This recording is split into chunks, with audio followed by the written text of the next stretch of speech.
always misplacing your sewing tools? Sitting down at your sewing machine and realizing you left your clippers at the big table? Maybe, just maybe, you need a tool belt. Let me show you how to make one. Coming up.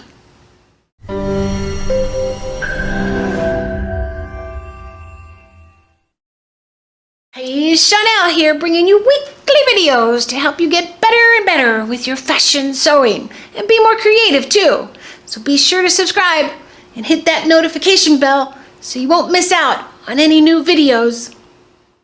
So I'm always looking for ways to improve my sewing time, make it go faster so I can get to wearing the outfit and a little less frustrating. So a lot of times I'm always leaving my tools up at the big table and I gotta get up and get it, which is actually good exercise. So whenever I do that, I'm like, I just gotta think of keep moving. But I used to have this little half apron. This was a pattern that I made, long ago, about 5 years ago. And it's just a little half apron. You could keep your tools in it. You just tie it on. You have things in it. You don't want to put your shears in it though, because when you sit down, they stab you. It's not good. But sort of like a tool belt that we need for efficiency here. So what you need is a ½ yard of fabric.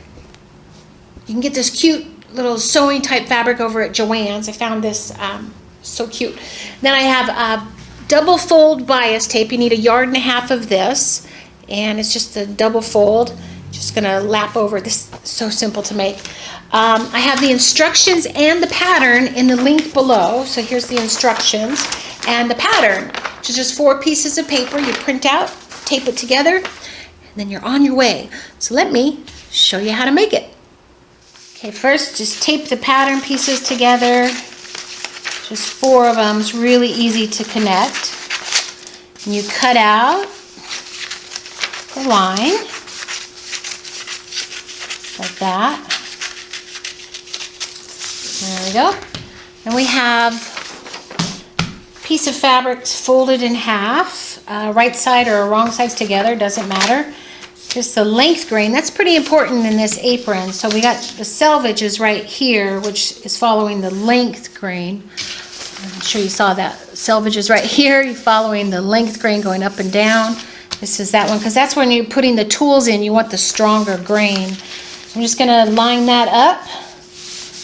My fold's pretty good, so I'm gonna line it right there.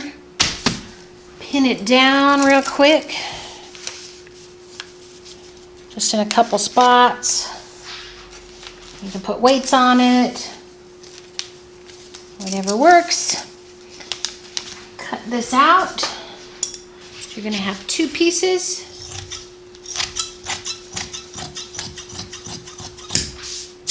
Like that.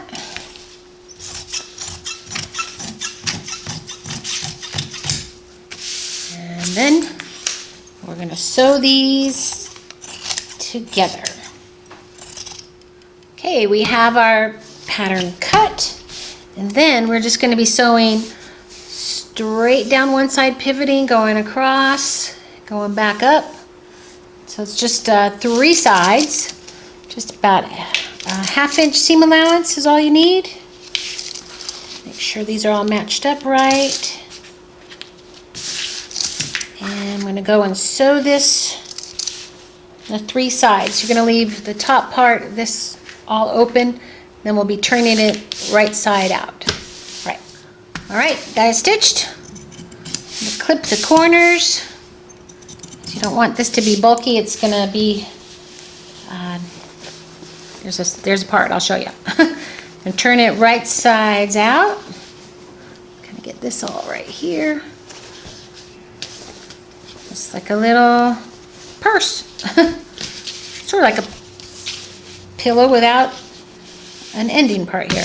All right, then I'm going to go and press this. All right, got it all pressed. Really important to get it pressed right on the seam so you don't have any lap over. It's got to be real smooth. And then you're going to mark 3 inches down from the raw edge here.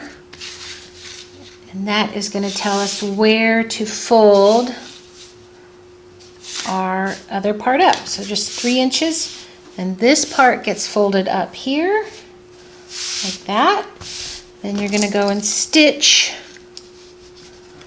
this part right down here, like that, both sides, like that. And then you want to plan your pockets right here. So maybe you want like your markers. I mean, your markers actually right, let's say we'll do the pocket, what is this, about 4 or 5 inches right here, and then right here might be your favorite, friction pin marker right there. And then maybe another one, maybe there's your invisible marker right here, maybe your seam ripper, although that could stab you. So your seam ripper you might want to put on the side because when you sit down it's a little dangerous. So then maybe a bigger pocket right here, and maybe another like medium-sized pocket here. So right here I got 1, 2, 3, 4, 5, 6 little pockets right there. So right here, then you just take this and you stitch it down, make sure you reverse pretty well up here, and you just stitch it down. I'm going to use a red thread so that it kind of shows up right there. So that's how you just develop the pockets, and then after that we'll do the tie. All right, got that done, got my little pockets all in here. And the real fun thing was I just got this new sewing machine, and it has all these stitches on it that I don't really ever use, but I've been trying to look for places to use it. So I actually ended up doing the little designs down the pockets. See, this one is right here. I did 2 different types of loops. Let's make it a little more fun. So pockets are in, and test them. You put this one in there. Always need a hem gauge around you. So put that one in there. All that. See, with all the print on here, you won't be able to even see they're in there. So, got my pockets in, and now I just got to make the tie.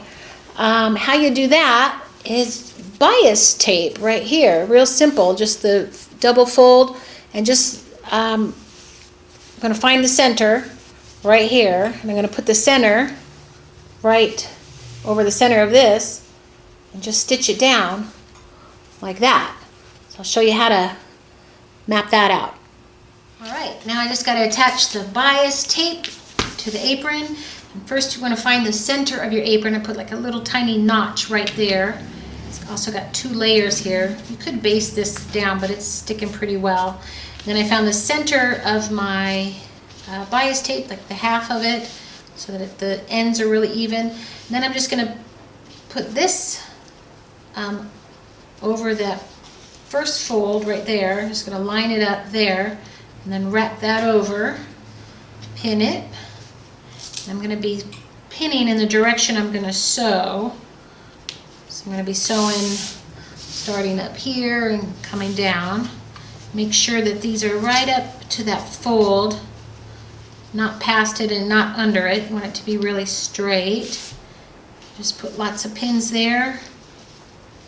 Keep it really even. And I'm just going to go and stitch on that edge. Also, bias tape is pretty simple to make. I have a sew bit, I think sew bit number 19, that talks about how to use and make bias tape. I think I showed how to make it, can't remember. And you can also buy it at the fabric stores very easily. Just look for the double fold, it's probably 1 inch double fold bias tape, and you can find them in any color. It's probably just the easiest just to buy it. So now I'm going to stitch right here and sew all the way down, and I think I'll pick out another little design. I really like this one right here that's kind of a loop-de-loop. It might be cute to do it right there, and also gives it a little extra security too. All right, I'm going to go sew that. All right, done with that. That was so fast. That was faster than a pillow. I got to get all my beginner students on making this. That could become our first project. Huh. Anyway, done with that. Put it on my little dress form. Just tie it around in a bow. That. And It's done. Voila. Then you gotta put all your tools in here.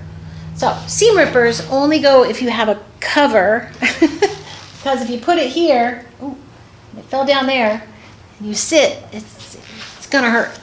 I'm gonna put some chalks in there, some markers. Keep chalks in there, my little favorite invisible marker, my clippers I'm gonna put on the side. Again, those might be sharp. I'll test it out. I think on the side when you sit, it's not gonna be so bad. Put some beeswax for hand sewing, my point turner. Sometimes you're like at the table, at the sewing table, and you wanna just turn stuff out and do that. Also, I was thinking of my cell phone. That might be a good spot. I don't have to keep getting up to see who's texting me. So, cough drops. I'm gonna put a couple cough drops in there. Ta-da! Now pins, I keep a couple pins. Pins might be good. Maybe. I gotta put them in a safe spot. And I'll just put them right here. Just kind of, it's a couple pins. Sometimes you just need a couple pins. Safety pin. Let's put one right here. Also, this will help when you go to put it on. You'll know which direction it is, because when I was looking this way, I can't really tell where the pocket is if it's a busy fabric. So anyway, hope you make one. Look down in the links below, and I have a pattern for you and the instructions. And make one. This literally probably 20 minutes. That was so quick. And they make great gifts for anybody if you have a sewer in the family. It's a great idea. Anyway, don't forget to subscribe. And let me know how yours turns out in the comments below. I'd love to hear. And I'll see you in the next sew bit.